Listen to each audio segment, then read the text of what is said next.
Worship, amen. We ask you to turn to Psalm 106. Psalm 106. We're going to speak today about the praise of a people. This is July 1st, first Sunday, and just a few days before the 4th of July. And so we are celebrating the worship of a nation, that is, a nation's worship, not the veneration of nationhood so much, but a nation's worship is what we're going to celebrate today. So we can turn to Psalm 106. We're going to look at the first 12 versions of that song. Amen. And if you can turn to Psalm 106, and if you rise with me.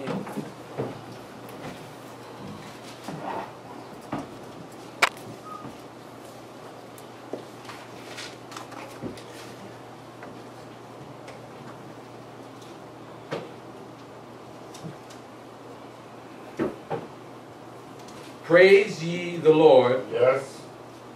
O give thanks unto the Lord, for he is good, for his mercy endureth forever. Amen. Who can utter the mighty acts of the Lord? Who can show forth all his praise? Blessed are they that keep judgment, and he that doeth righteousness at all times. Remember me, O Lord, with the favor that thou bearest unto thy people. O visit me with thy salvation, that I may see the good of thy chosen, and that I may rejoice in the gladness of thy nation, that I may glory with thine inheritance. We have sinned with our fathers, we have committed iniquity, we have done wickedly. Our fathers understood not thy wonders in Egypt. Thou remember not the multitude of thy mercies. They remembered not the multitude of thy mercies, but provoked him at the sea, even at the Red Sea, y'all. Nevertheless, he saved them for his name's sake, that he might make his mighty power be known. He rebuked the Red Sea also, and it was dried up. So he led them through the depths, as through the wilderness, and he saved them from the hand of him that hated them, and redeemed them from the hand of the enemy. And the waters covered their enemies. There was not one of them left. They then believed his words. They sang his praise. Amen. May the Lord bless and read his word. I want you to meditate and cogitate and share on the thought. Some songs are better than others. Amen? Amen. Some songs are better than others. Alright? The opening line of this hymn is very familiar to us because of the great gospel song the praise song that we sing sometimes, right? Oh, give thanks unto the Lord, for he is good. Yes, he is good. Oh, give thanks unto the Lord, for he is good. Yes, he is good, for he is worthy. There you go.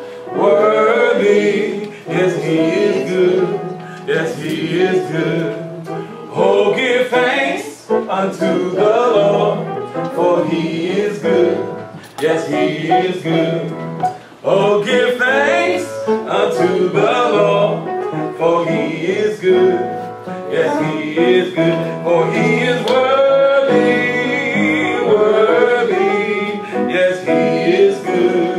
Yes, he is good, for he is worthy, worthy. For he is good. Yes, he is good. Yes. Some songs are better than others, right? We can remember this song because of the opening line. And as we remember this song, we remember the real meaning of this song is really a focus, a contemplation, a reflection on nationhood. As I think about nationhood, for this July 4th holiday that's coming up, and I think about praise, which we've been talking about all year long. I think about the praise of a people, the praise of a nation, right? And so, as I think about the praise of a nation, my mind is drawn to the songs of a nation. You know, you can tell a lot about people from their songs, right? Yes. You can tell a lot about their attitudes, a lot about what's important to them from their song. You got a song, and I got a song. We all got a song. And in Bible study this week, we talked about some of our songs, did we not, Sister Dark? Right? Yeah. So you can tell a lot about the people in a nation from their songs, but I'm going to tell y'all, some songs are better than others, right? One of the things about our nation is that we have a national anthem that can be nice, but it has some problematic elements into it. Amen? That Star Spangled Banner is a hot mess. I want y'all to know, right? But, you know, some songs are better than others. As I think about our praise in our nation, right? The music that we use to celebrate our nations and our praise, I think about the Star Spangled Banner, right? Oh, say, can you see by the dawn's early light what so proudly we hailed at the twilight's last gleaming? You know, it's a melodic kind of piece, but as I think about the Star Spangled Banner and its difficult arrangements and its challenges, I think about folks singing it before games and stuff and messing the thing all the way up. Some people don't need to sing the Star Spangled Banner. I'm telling you, right? It'll make me mad sometimes. I'll say she needs to sit down. He need to sit down because they messing up the song, and the song ain't that great anyway, but it can be great, right? Because some songs are just better than others, right? Some songs are meant to be sung and celebrate, you know. Some songs are better than others. But anyway, as I think about the Star Spangled Banner, I think about the most powerful versions of that song that I've ever heard, you know.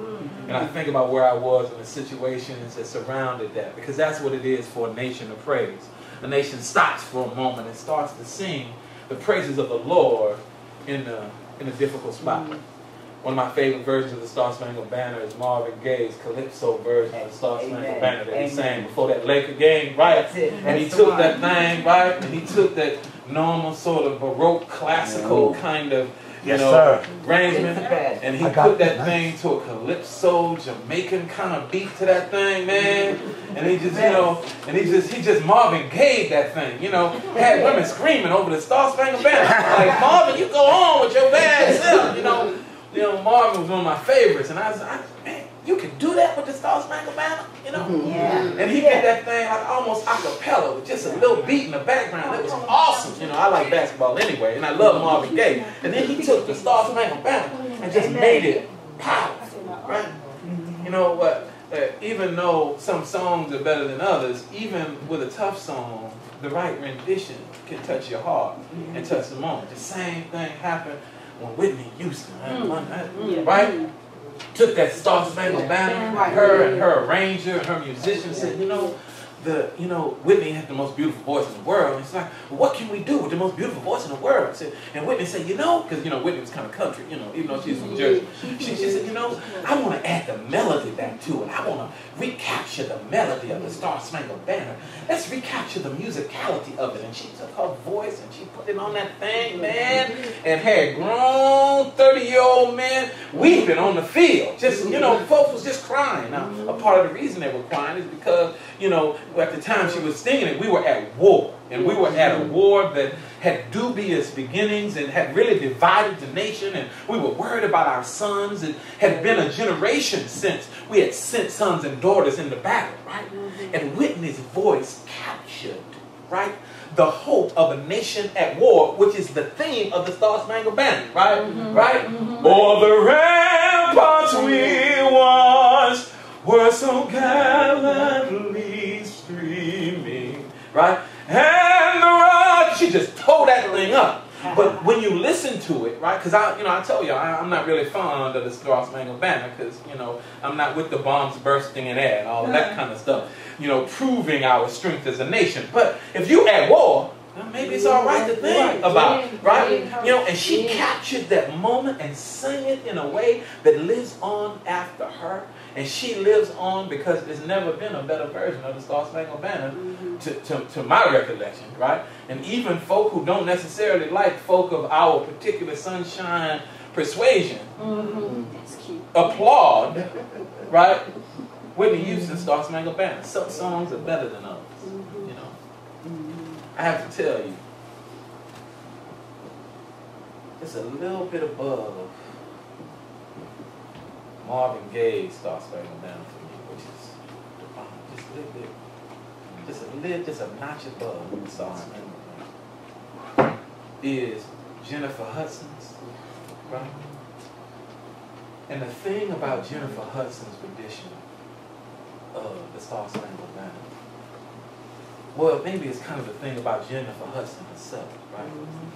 There's just something pure about her, something deeply spiritual, Mother Fly says, right? You know, just she real, right? That, like that second sister kind of deal, you know? Not the older sister, but the second sister kind of thing. The sister that take care of mom and everybody, right? And you want her to do good, but folk trying to keep her down. You know, she didn't win that American Idol thing, but you know she was the best, right?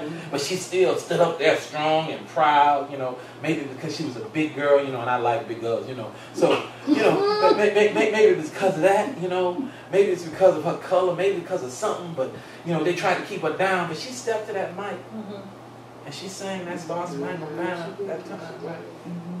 But the thing that got me, the thing that told me up about Jennifer Hudson's Star Spangled Banner, y'all remember this, I know y'all remember this. I bet you remember where you were.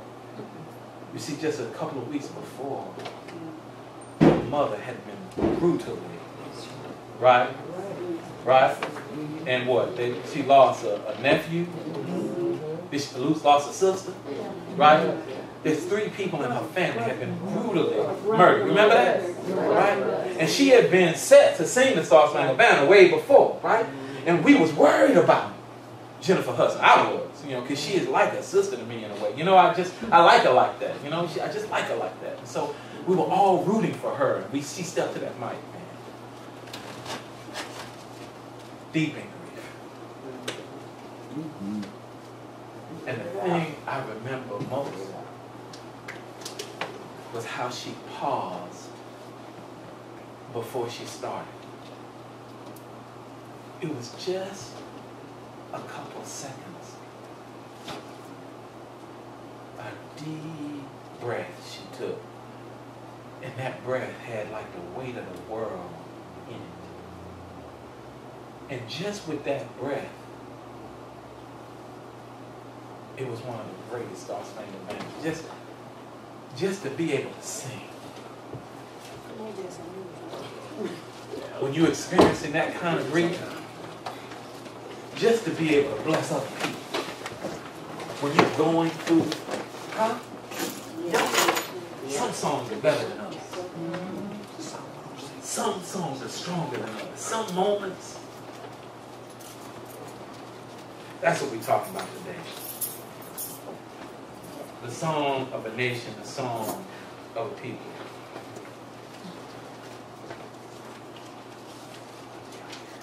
The song of a people, what I'm trying to say, is an aspiration, right? When you sing your nation song, you're singing about a hopeful thing, right? You want your community, your people, your nation to be the best they can be. The song of a people should be aspirational, not arrogant. The song of a people should be, this is what we gonna do. We gonna live up to this thing. These are our standards. This is what are virtues. This is what we believe in. The song of a people ought to be aspirational. That's what these renditions of the Star Spangled Banner do for me. It reminds me of the dream that is America. That must survive the nightmare that America can be. This is a song of a people. The second thing about a song of a people is that we have to recognize that the song of a people can be a temptation. Yes, it's an aspiration, but it can also be a temptation. There can be a temptation in us when we sing in the songs of our land, of our people, to start to think of ourselves more than we are. If if you pay attention to this psalm that we read through the day, as we figure out how to worship as a community, as a church, as a congregation, as a nation on our birth, we have to watch that temptation toward what I'll call, because I got to spend some money in grad school, you know how that is, I'm going to call it jingoistic exceptionalism. Amen? Yeah, I like that. Tell the kids it's SAT time. But jingoistic exceptionalism, right, is this tendency to exalt your cause above other people's cause and to think you better than you are, right? The Puerto Rican people have a way of saying she thinks who she is. Right? That's exceptionalism. And jingoism is a kind of rallying that we do behind the cause, whether we right or not. It's just our cause.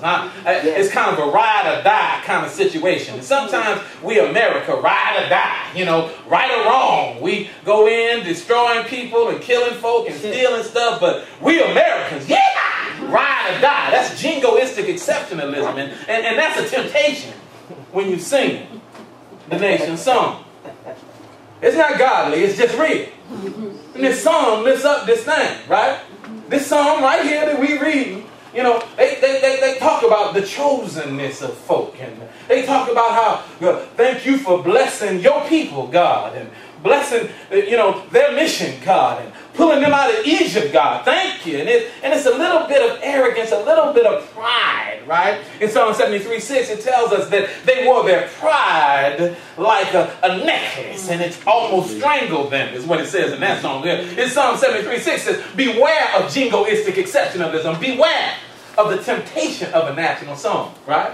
And it just don't go for nations, right? It goes for cities. And it doesn't just go for cities, right? It goes for churches. Sometimes we start singing the praises of our church and our pastor or our situation, and we experience jingoistic exceptionalism ourselves, where we think we're superior to others just because we do things a certain kind of way, and that we have to watch that temptation.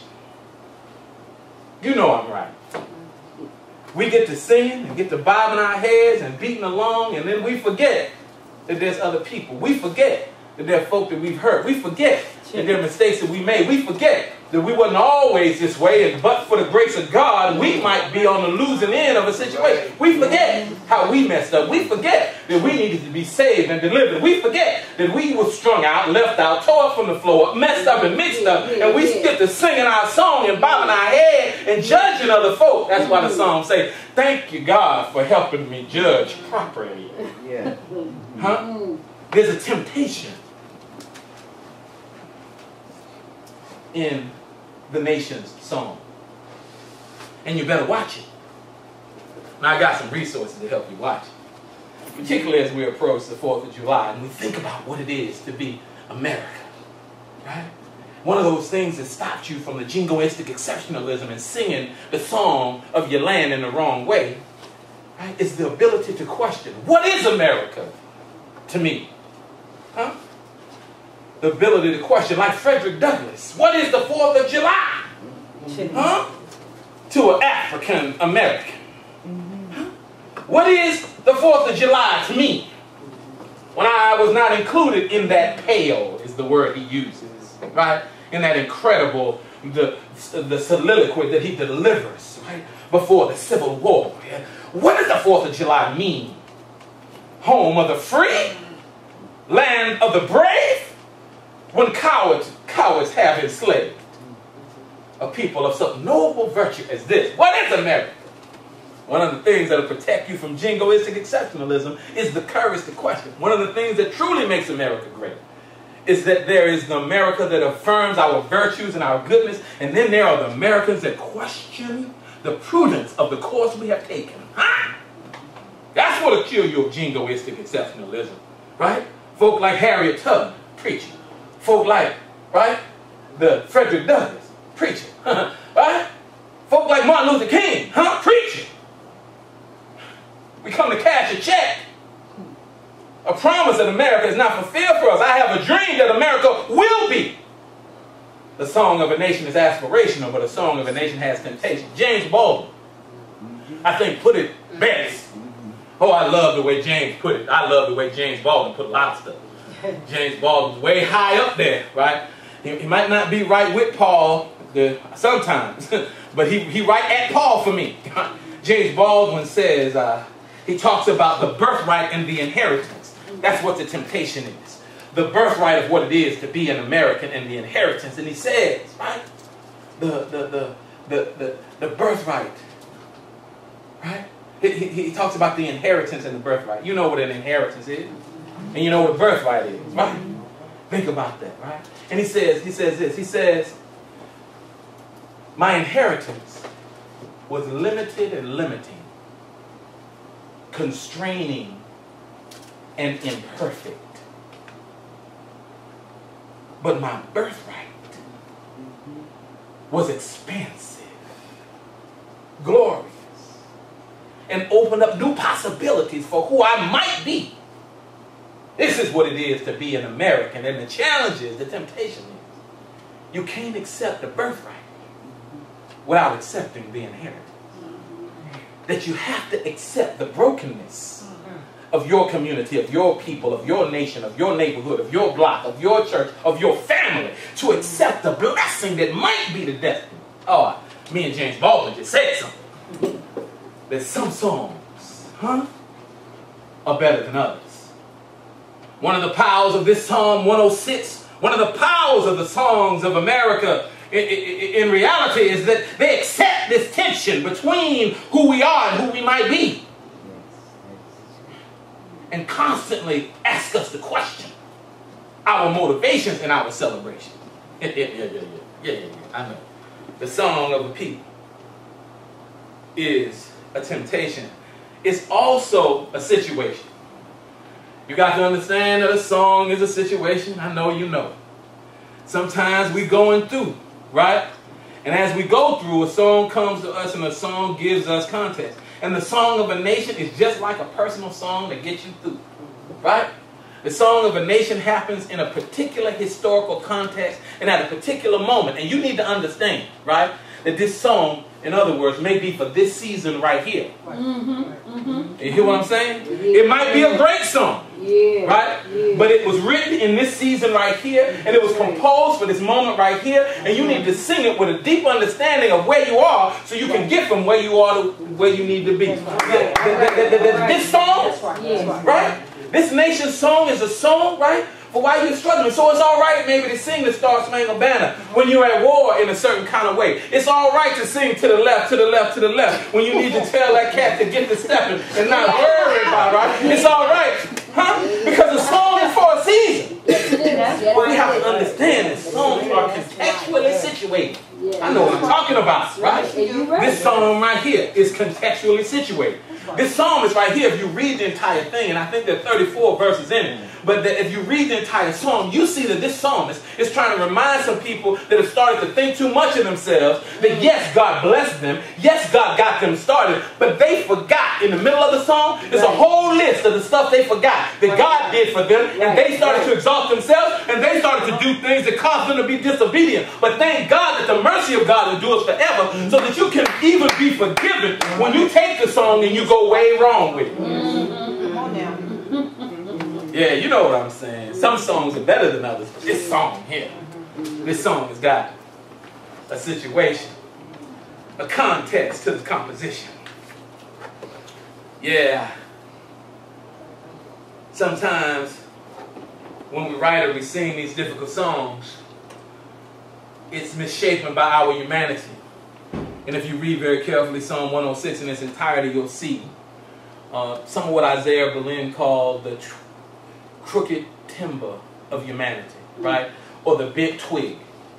And the metaphor of the bent twig of humanity that Isaiah Berlin spoke to this jingoistic exceptionalism, right? This singing a song to make you feel better than other people. And he talked about how people who are oppressed have a tendency to fight for power. Right. Listen to me now. Right. People who are oppressed have a tendency to fight for power, right? Not for justice, not for right, not for love, right? But for power. And then when they get power, like a bent twig, they release that thing and slap back, and they hurt as many people as they tried to help. That's the crooked timber of humanity that Isaiah Berlin is talking about. That's what's wrong when you don't contextualize, the song. And that's what the Jews and the Hebrews were doing. And that's what we might do if we're not careful, if we don't remember the historical contextualization of this situation. That we might succumb to the tendency toward, I know I'm preaching right now, the broken timber of humanity. Where we might strive for power because of our brokenness. That we might strive for power because of our situation of oppression. That we might strive for power and not justice. Power and not love. Power and not the righteousness of God. We got to avoid that broken timber situation by remembering the context. Yet, for the grace of God, go I. And it was God. Look here. Some songs are better than others. Because they help us remember, right, that my soul looked back and wondered how I got over. That it wasn't me, but it was by grace that I got here today. It was by grace that I was able to raise my kids. It was by grace that I was able to find love. It was by grace that I was able to find a worship space. It was by grace that I was able to be saved by God from the storms that would have destroyed me. That my soul needs to be a song. Some songs are just better than others.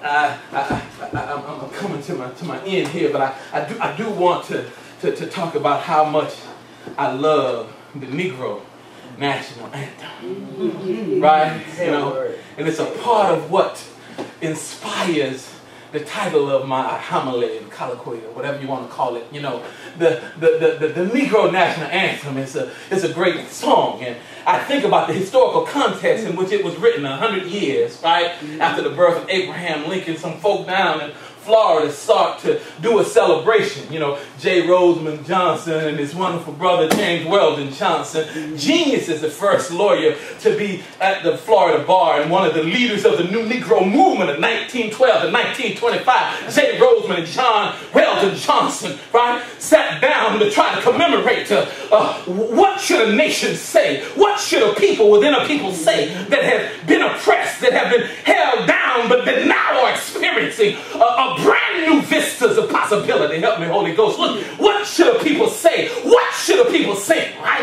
That appreciate God and are thankful for what God is making them and helping them to do. What should a people in the middle of a people say and sing to celebrate how they were emancipated, to celebrate how they stole themselves, to celebrate how they're emerging as a new reality on the world global stage. What kind of song do those people need to have? What is their contextualization? What is their situation? What is their aspiration? What were we saying? And so they sat down together, those brothers, and they wrote this song for some kids to sing, and it's called Lift Every Voice. And sing.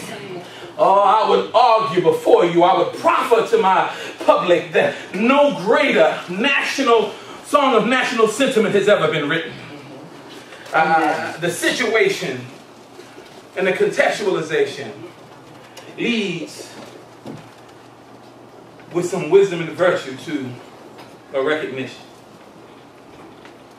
that a song of nationhood and peoplehood should be a song of recognition, right?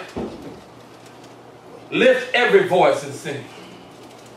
Let earth and heaven ring. Ring with the harmonies of liberty.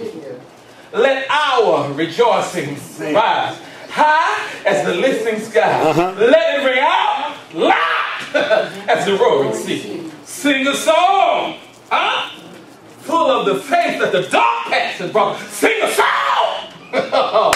It preaches by itself. There's something about the recognition of the deep historical reality of God working in our muck and in our mess to make us better. A song of national togetherness should have the elements of recognition. What I'm saying is that national pride has got to be tempered with national humility. That national pride, that moment that we have to be respectful and prideful of what God has done for us, right? It's got to be shaped and tempered by the fire of humility. The fire of humility is evidence in the democratic impulse to say, lift every voice, not just the voice of this nation, but the voice of every nation. It's not just God bless America, it's God bless the world, Because some songs are better than others. Yes. Oh, I feel my help, Holy Ghost. Look, the other thing about a song of recognition is this dual heritage that's in these soaring aspirations. What Baldwin was talking about, right? That we've got this struggle that we've been through, and we have this great hope that we're headed to. But you don't have the hope without the struggle. You don't have the triumph without the sacrifice. You don't have the joy without the love. You don't have the peace without the fellowship and striving to work together. You don't have the justice without the commitment to equality. That you can't be whole as a nation unless you can be whole before God and God's righteousness. Some songs are better than others. And we have to recognize something important in our song and in our music. This 26, Psalm 106, has some words in it, beginning at verse 8. Nevertheless, it says, God saved them for God's name's sake. Nevertheless, that he might make his power to be known, he rebuked the Red Sea. That's their situation. And it dried up. That's the contestation. So he led them through the depths, as also through the wilderness. And they haven't even got to the wilderness, but God led them through the contest and then led them through the test. Right? Oh, that's a beautiful sentiment in a song. Because a song, a national song, the song of a people, is always and must always be a celebration. Yeah, celebration. We say the word celebration, but we don't really understand the depths of it. A celebration is always a response to coming through and being brought over, being protected and being nurtured, right? A song, a national song, a good song, is always a celebration of something.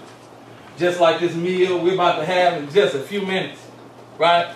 Is a celebration of God's protection of his land, with the land. God is a celebration of God's provision for his people. A song, a great song, and some songs are better than others, is a song that's a celebration of something. A celebration is something that we do together. A celebration, something that we do to commemorate, right? Do this in remembrance of me. It's a celebration, right? And this psalm is in 106, and the psalm is in 1903. The psalmists that are writing, the lift every voice and sing, and the psalmists that are writing Psalm 106 got something in common. They come from a people that have been bruised and battered. They come from a people that are going to be the foundation of a new world reality. They come from a people that are going to stand up and going to knock some folk off their back. But they're also, right, going to have raised consciousnesses and raised virtues. And they're going to stand together for justice and love and loving kindness and hesed and rightness. Even if it's against themselves, they're going to stand for truth and honesty. A song, it's got to be a song of celebration, and some songs are better than others. I say that lift every voice and sing is better than the rocket's red glass, the bombs bursting in air. I say lift every voice and sing is a song that celebrates in a choral impulse, a shared democratic notion. It's a choral arrangement, right? That the best versions of lift every voice and sing are sung by choirs, not individuals. I've heard some good versions and some folk can really blow. But in order to get the full, swelling, swaying, historical impulse of lift every voice and sing, you got to hear a choir sing. And I don't care if it's the Mississippi Mass or the First Baptist, it's a choir that makes that thing grow. It's a choir, a congregation of folk that stand tall and strong and sing all three verses. It's a choral arrangement, and this choral arrangement buttresses a democratic impulse. Lift every voice and sing. Don't just lift our voice because folk had their foot on our throat and our neck, but lift every voice and sing. Bless the children of my enemies. Bless the world. Use this wherever there's an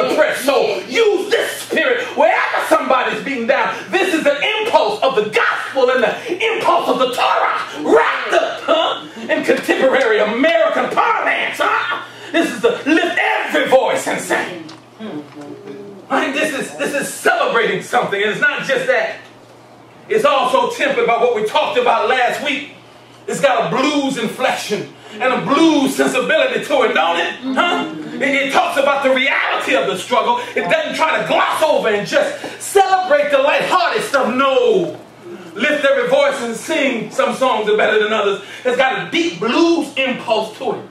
Look to that second stanchion of verses. And it says, right, stony the road we trod, bitter the chastening rod, born in the days when hope unborn had died. Yet, with a steady beat, have not our weary feet, come to the place for which our Father sighed. We have come, tracing a path through the blood of the slaughter. We have come. Yes. There's a blues impulse and sensibility that you can't get there. You ain't got nothing to celebrate unless you have struggled through a little bit. Some songs are better than others. Yes. It's a Great Nation song. But a Great Nation song has got to be tempered, informed by what my friend and mentor Cornel West calls a bloodstained honesty and a soaring aspiration to the highest of values. A great song, a great nation, a great people, a great church. They've got to have this quality. They've got to be informed by, inspired by the blood-stained reality that somebody died so that you can live good. That somebody sacrificed so that you could, that somebody went without so you could go with. Somebody struggled so you could thrive. Somebody crawled so you could fly. Somebody begged so you could study. Somebody, This is a blood-stained reality. But then also there's this soaring, this soaring aspirational quality that we started with. That if you just believe, that if you just recognize the sacrifices of folk, if you just recognize what you owe to the past, if you just recognize the blood of Jesus and the sacrifice of our Savior, if you just recognize, then you really got something to celebrate. You really have goals to want to. You want to go to the highest. You want to do your best. You want to strive for greatness. A part of the trouble in our society is that our own children, our own legatees, the folk who live today, right, take for granted stuff that people died for. Right? They take for granted stuff that folks sacrificed for. And they think it's easy street and an easy walk. But I'm here to tell you that you can't sing a new song in a strange land. You can't do what you need to do unless you're willing to sing a better song. When we gather on first Sundays,